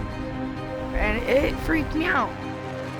Obama's Department of Defense decided to use Flint as a training ground to prepare Army troops so they could fight future wars in urban communities. What are you guys doing this training for? It's just to conduct some realistic training. No one in Flint was warned in advance that they would now be used for target practice. A few things broke in our house. Glass started to fall off the table and stuff. What are we going to do? Everybody better fucking get ready. What is it? What organization are you a part of? I'm part of the United States Army. U.S. Army. In what other part of this city would they have did this without notifying the people? Why are they doing this in Flint? Like, why here? Because the availability of the abandoned buildings. 12:11 a.m. In the city of Flint. See that? Coming to an American city near you. Because if it can happen in Flint, it can happen anywhere.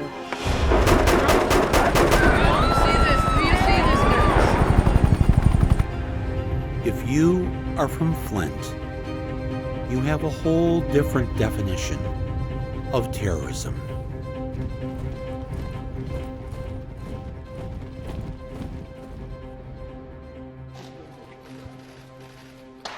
He was the only candidate of the 2016 election, Democratic or Republican, who decided to visit the scene of the crime.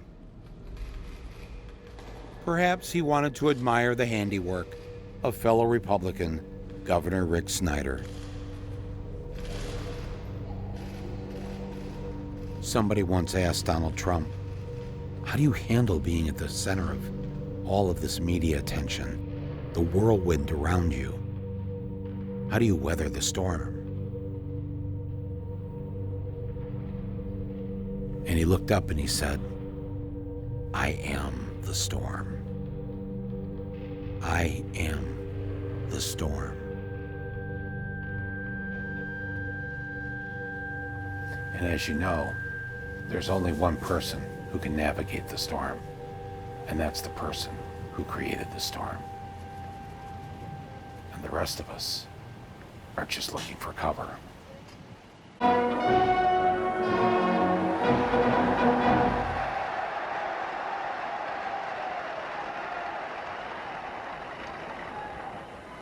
Thank you very much. You folks are in here. Place is packed. There are lines that go back 6 blocks. There is such love in this country for everything we stand for. You saw that on Election Day, and you're going to see it more and more. So we're all part of this very historic movement, a movement the likes of which, actually, the world has never seen before. Often the move is to say, you're making a comparison to Hitler. It's not a perfect comparison, and therefore, let's throw all of history out. Whereas what I would say is, of course, the comparison's not perfect. No comparison's ever perfect. History doesn't repeat.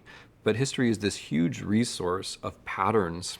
It's this huge resource of structures. It's a way to try to get your bearings in a moment like the present one where we're not really sure what's going on. They were one of the greatest liberal democracies in the world. They were the first country to have universal health care for all citizens. They not only invented the printing press, they read more books than any other country, and it was not unusual for each of their cities to have a dozen daily newspapers, a robust free press. And they made the best movies.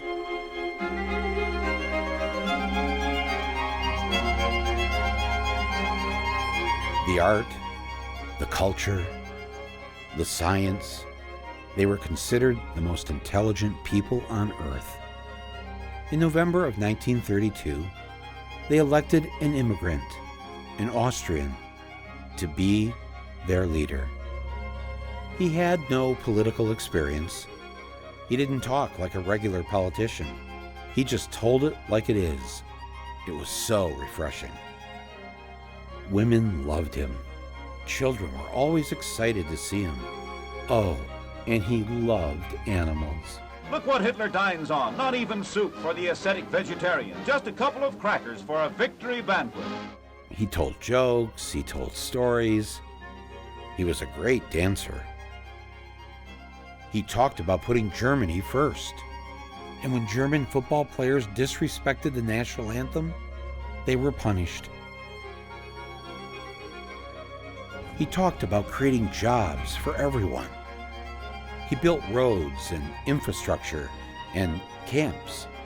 He knew how to use the new media, radio, newsreels, and in 1935, he started his own TV network 4 years before Americans were introduced to television.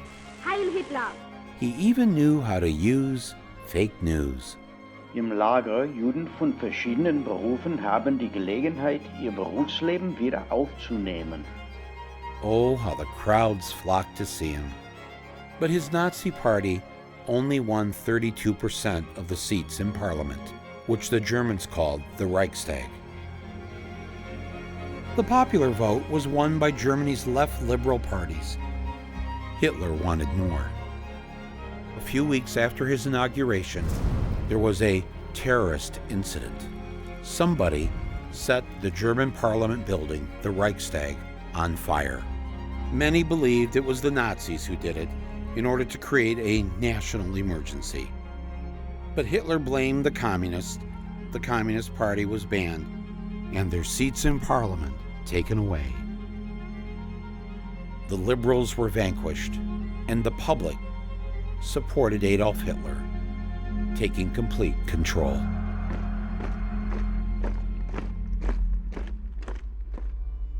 This Jewish weekly in Germany published a front-page editorial saying that everyone should calm down.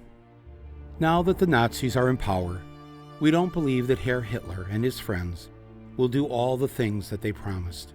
They won't suddenly take away the constitutional rights of German Jews.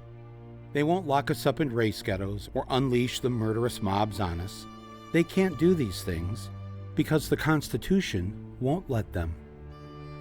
Back in the U.S., the New York Times agreed.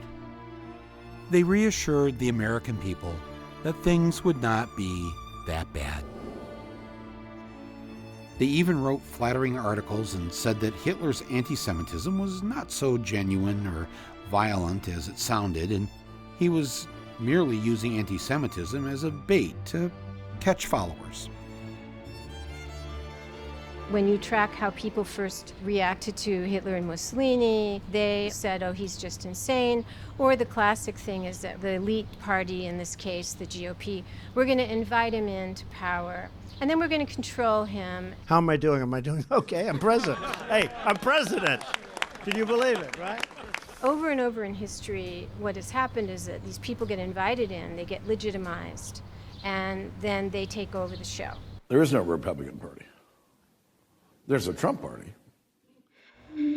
At 12:05 p.m. on January 20th, 2017, just minutes after being sworn in as president, So help me God. Trump filed the paperwork for the Trump 2020 re-election campaign. Within days, he went right back to holding rallies. Keep America great! Exclamation point. And campaigning for an 8-year presidency. Unless they give me an extension for the presidency. These are what I call trial balloons. You throw out an idea that previously was unthinkable. 4 years, 8 years, or as you know, FDR, in one case, 16 years. Should we go back to 16 years? Should we do that? Congressman, can we have that extended? Unthinkable in democracy or unthinkable for human rights reasons. She is a great gentleman. He's now president for life. President for life. No, he's great. Hey, look, he was able to do that. I think it's great. Maybe we'll have to give that a shot someday.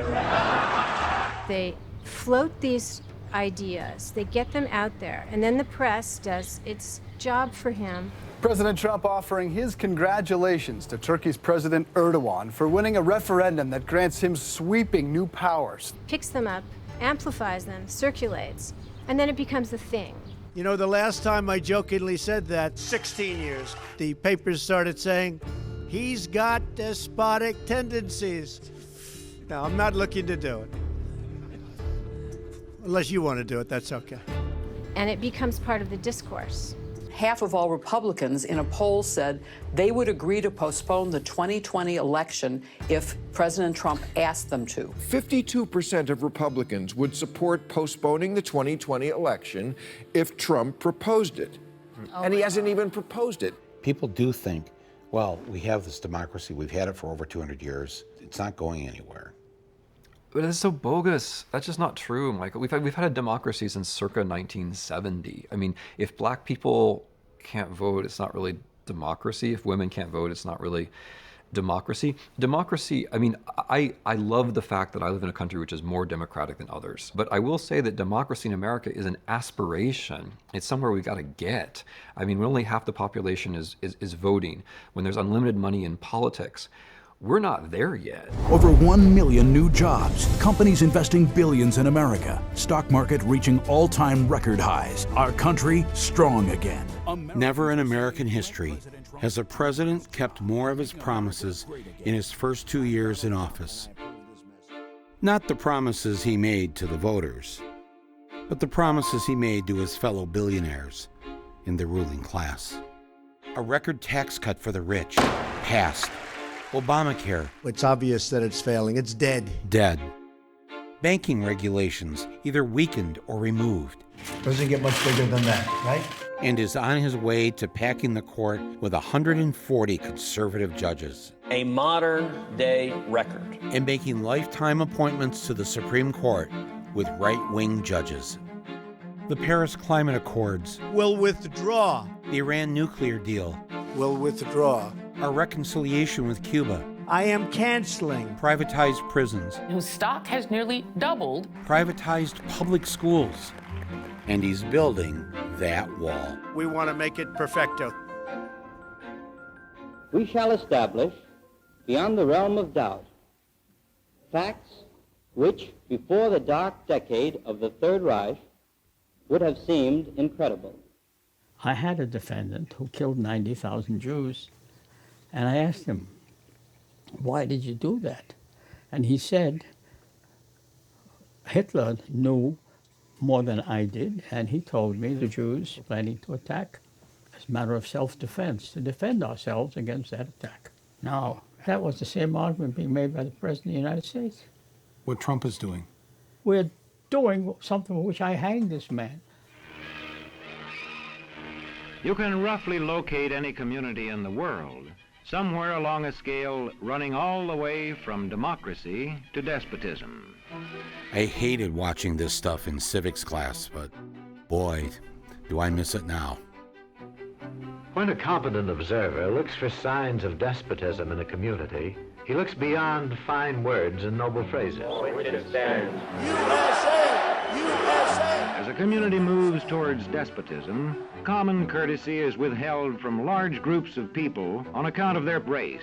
You're a fucking piece of shit, you fucking spit. Nasty fucking nigger. Are you a citizen?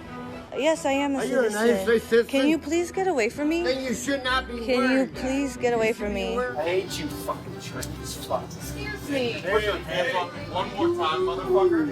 You should get in that fucking Jewish oven and die like your ancestors. Fuck you and you nigger fucking people. Okay? Get the fuck out of my country. Or because they don't like a man's religion.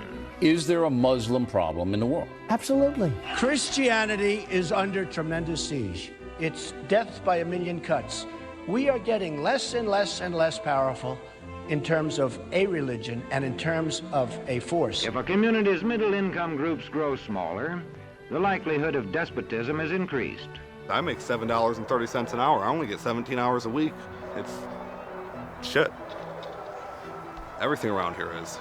Mr. President! Mr. President! And when citizens have to accept what they're told. The media. You mean fake news? Well, that... Despotism stands a good chance. Sleazy people. Crooked media. The media has been unbelievably dishonest. The most dishonest groups of people I've ever met. But I'd never kill them. I hate them. I would never kill them. I would never do that. That's sick. No, I wouldn't. Wait, let's see.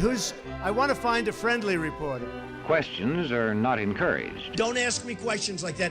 You're not a very good reporter doing that. How can you ask such a question? Do you have a question that now is a legitimate question? How dare you question the fact? I guess I don't understand. If the information coming from those leaks is real, then how can the stories be No, fake? the reporting is fake. And if books and newspapers and the radio are efficiently controlled... Sit down. Sit down. Sit down. I have the right to ask the question. I'm a reporter and don't touch me, sir. Don't touch me, sir. The people will read and accept exactly what the few in control want them to. But it must be true. I saw it in this book right here. Now that's what I call a nice question. What I say goes, see? I'm the law around here. I'm president and they're not. He knows what he's doing. It's the same thing that authoritarians and fascists have done in the past. You need to make sure that when charges of corruption or other wrongdoing come forth, nobody believes the judiciary. We're the only country, essentially, that has judges. The intelligence services. The corruption at the top of the FBI. The press. Fake news. You need to make sure that they are discredited. What you're seeing and what you're reading is not what's happening. People believe him, and this is, of course, puzzling to many of his critics, but if the strong man, the authoritarian, has done his job, he has bonded people to him a long time ago. And this Trump was doing that with his rallies and his loyalty oaths. Should we do the pledge? Raise your right hand. Do you pledge that on Tuesday you will go To vote for Donald Trump tomorrow. Raise that hand. I love you. I love you. People don't care if he's lying. They believe in him, and that's more important than believing the truth. You've been hearing me say it's a rigged system, but now I don't say it anymore because I won. Okay? It's true. Now I don't care. I don't care. The founders thought this thing's going to last a decade, a few decades. We'll be lucky if it's a few generations. Democracy means ruled by the people, and if the people aren't asserting themselves, then democracy will go away. And whether it's to some drastic form like fascism, or whether it's to some, some form where, yeah, we keep voting, but fewer of us are allowed to vote every year, and there's some kind of emergency statute, or, the money just makes the voting basically a joke, which is unfortunately where we're tending anyway. Whether it's one or the other, there's so much to lose. There will be a civil war in the United States of America. The Christians will finally come out of the shadows. The sign says, hey, liberals, better get your guns if you try to impeach President Trump. Just try it. You will have a spasm of violence in this country, an insurrection like you've never seen. 3% of us own over 160 million guns. Why would they need all those guns? I would take up arms because I think I think we need a revolution.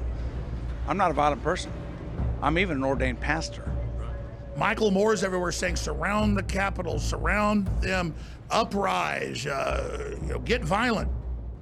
How did I know? I told you, I'm not that smart. We're in literally a 10 or 20 year struggle for the future of the country, and that's where you're just going to have to man up, toughen up, just like our forefathers, right? We're going to have to do exactly the kind of effort they had, and we can win. The white establishment is now the minority. You ready to shoot Barry? All right, let's go.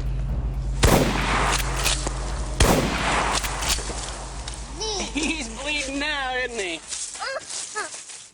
Susan Sontag, she said, we're just one 9/11 away from losing our democracy. Yeah, I mean, I may be a bit more pessimistic. I think we're 0 9/11s away. We have to think, we have to reflect, we have to think these are the kinds of things which happen in history. Let's not trade the real freedom for fake safety. When there is a terrorist attack, the thing we have to mobilize for is not safety, but freedom.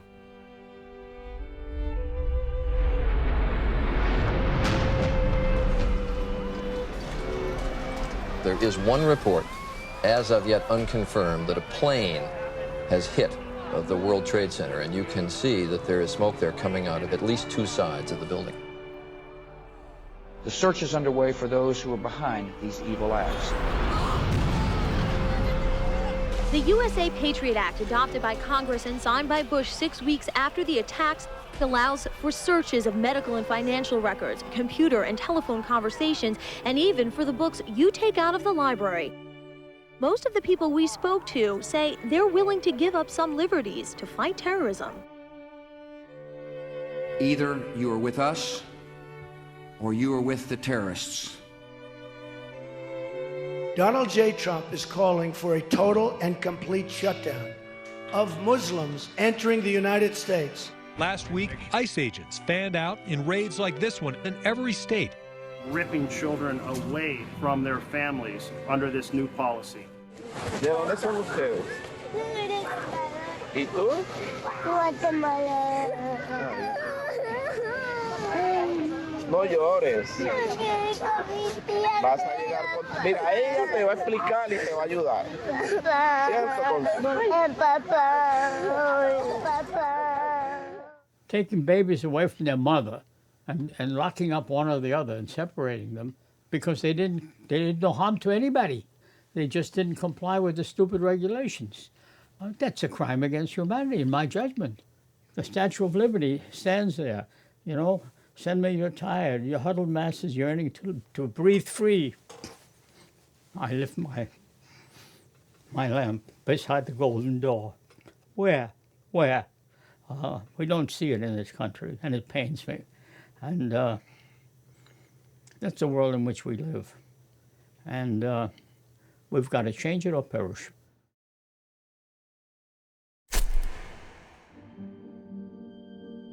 Months from now, when we realize that the democracy we wish we'd had never came to be, and what we did have was eliminated due to some national emergency, will we ask ourselves, when was that moment we could have turned things around before it was too late? Was it when the teacher in your family had to get a second job? Was it when you first saw the friendly cop on your beat wearing this and driving around in that?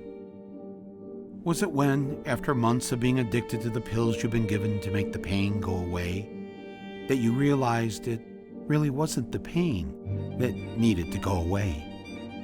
Was it when you first heard that the president you dearly loved took more money from Goldman Sachs than any other contributor, and you wanted to tell someone, but instead, you just quietly threw up in your mouth?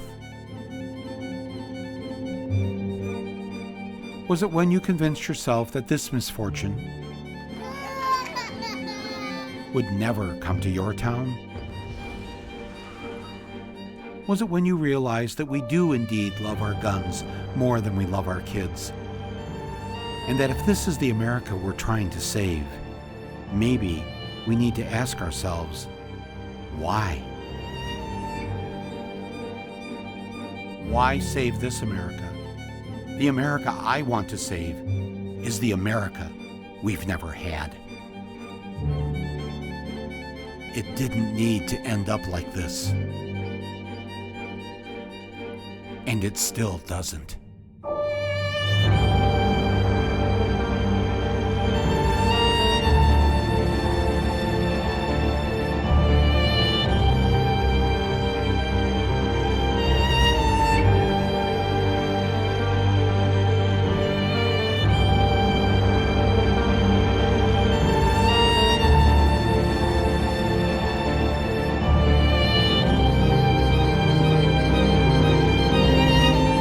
Evil is a slow-moving organism. By the time it coalesces into one giant terror, it is too late. We had spent too much time trying to comfort ourselves with the belief that the Constitution would save us. Elections would save us. The special prosecutor would save us. Impeachment would save us. We kept hoping, but it was that hope that killed us. Hope was wishful and passive and comforting. We didn't need comfort. We needed action. And sometimes I guess it takes a Donald Trump to make us wake up and realize that what we need to do is to acknowledge that we have to get rid of the whole rotten system that gave us Trump. And to realize that now, right now, our time is up. We need to act immediately.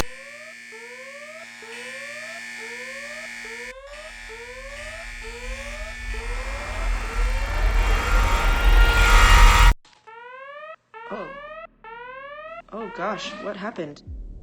Ballistic missile threat inbound to Hawaii. Seek immediate shelter. This is not a drill. Oh my god! What do we do? It says this is not a drill.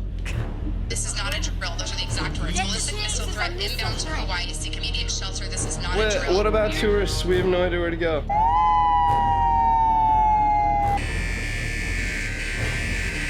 I mean, this literally could be the start of a nuclear war. Shit. The U.S. Pacific Command has detected a missile threat to Hawaii. What do we do? A missile may impact on land or sea within minutes. This is not a drill. Holy shit. This is a missile threat.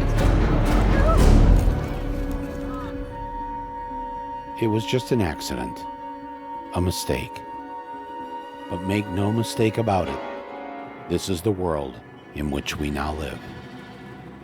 911, what is the emergency? Stoneman Douglas High School. They were shooting into my classroom. 6 minutes and 20 seconds with an AR-15, and my friend Carmen would never complain to me about piano practice. Aaron Feist would never call Kira Miss Sunshine. Alex Schachter would never walk into school with his brother Ryan. Scott Beagle would never joke around with Cameron at camp. Helen Ramsey would never hang out after school with Max. Gina Montalto would never wave to her friend Liam at lunch. Joaquin Oliver would never play basketball with Sam or Dylan. Elena Petty would never. Kara Lugren would never. Chris Hickson would never. Luke Hoyer would never. Marquine Duque Aguiano would never. Peter Wang would never. Alyssa Al-Hadaf would never. Jamie Guttenberg would never. Meadow Pollock would never.